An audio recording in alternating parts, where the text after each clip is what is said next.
Hey there. I haven't done any videos in a while, sorry. Been busy planting. I'm sure you guys have too.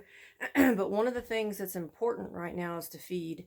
And I use all organic type feeds. Some of you don't. I know you've emailed me and had questions about it, and it's fine. There's no right or wrong.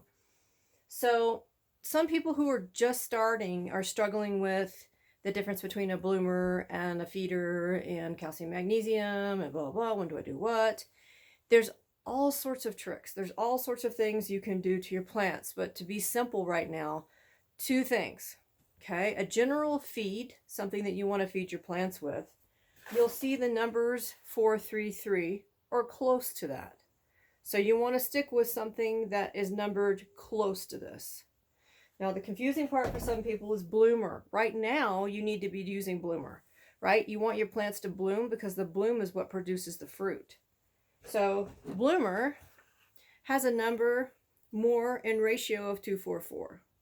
So my suggestion right now would be to hit your plants with bloomer at least once a week and try to add in calcium magnesium to your tomatoes no matter what. I give them calcium magnesium twice a week now. I've learned my lesson that it is such a huge deficiency in those plants that you can't go wrong giving it twice a week. So try to do your bloomer at least once or twice a week and calcium magnesium twice a week. And the second one that you don't do bloomer with, you could put your feed into. But try to hit them twice a week right now. You want your plant to be as strong as possible and produce as quickly and as hardy as you can. Now you see my lovely little storage unit on the list. I always say it's on the list. I'm going to clean it, I swear. So all of these are optional things. And I have a tendency to try new products and try new brands and try to see what happens and how many times. And I change my mind every year. So right now this year, magnesium, calcium, heavily, twice a week. Bloomer, I'm hitting twice a week this week. But as things start to grow, I may do feed once and bloomer once. We'll see. Bloomer is right now important though. So people who feed and don't do bloomer and don't move and do calcium magnesium, you're going to get a big bushy green bush with no tomatoes, or you'll get tomatoes and they won't turn red. So you got to be careful about that. You want to be real careful to direct your tomatoes where you want them to go. And we'll talk about that more later on. But I wanted to get to the feed because a lot of people had questions. And again, I'm sorry I haven't posted anything, and hopefully this helps. If you have any other questions, just shoot me a little message on Majestic Moon Ranch on Facebook, and I'll get right back to you. Okay? Have a good day. It's all windy out there. I just drove out in the cart to put a pickup in the box.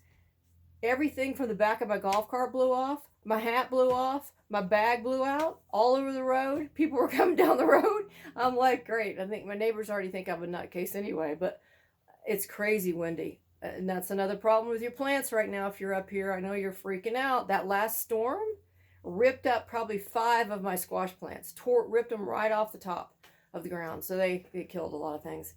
The beans, thank God they weren't that tall yet, but it beat them to crap. And a lot of my herb plants in the back, the stalks were broken. I mean, it was unbelievable. Thank God everything else survived. Garlic's tilted this way, right? That tells you how strong the wind was. The roofs of the chicken coops were completely torn off. The back end of my large greenhouse almost was torn off. We caught it just in time. Partly that was my fault. It's all about pressure. So when you're having winds, here's a secret, and you might already know this out here. When you're having winds coming this way, if you have a structure, block the front of it, because it's all about the pressure that causes those buildings to collapse or to be blown apart. So now we've learned with the chicken coops, depending on which way the wind is coming or the hurricane is coming, we pull all these panels on the opposite side of the building so that the wind cannot combust through and the roof pop off. Same with the greenhouse. We've learned that shutting the doors isn't a good idea. That first storm started and I saw the back end of the greenhouse bowing, and so I'm like screaming at John, I'm going to shut the back doors, the back of the greenhouse, right? So I shut the doors, and the wind from the front end came through and literally bowed the entire back end. I just watched it start to crash. And I'm like, holy crap. John's like, open the doors. And I'm trying to beat them through because they've got cinder blocks on the outside holding them because I went around to do it. Drama. Farm drama. We always make fun of ourselves. We always sing that like frontier, Alaskan frontier song. Alaskan Great Frontier, you know, because it's so stupid, all the stuff that goes wrong.